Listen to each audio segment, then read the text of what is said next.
ابھی تم نے ٹوٹے ہوئے دل سے نم آنکھوں سے سسکیوں میں لپٹی ہوئی کوئی دعا مانگی ہے؟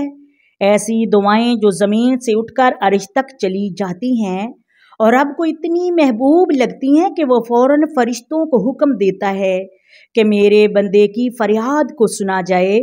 کچھ دعائیں ایسی ہوتی ہیں جو صرف لفظ نہیں ہوتے، وہ دل کا خون، روح کی پکار اور امید کا چراغ ہوتی ہیں۔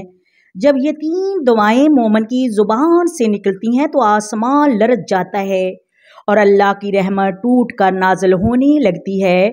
یہ دعائیں درد کے لمحے میں، سجدے کے وقت، رات کے اندھیرے میں یا تنہائی کے عالم میں مانگی جاتی ہیں، اور اللہ کی تدبیر ایسی ہے کہ تقدیر بھی بدل جاتی ہے۔ وہ تین دعائیں یہ ہیں: اللہم انی اسألک الجنہ، اللہم اجرنی من النار، اللہم اغفر لی والدی۔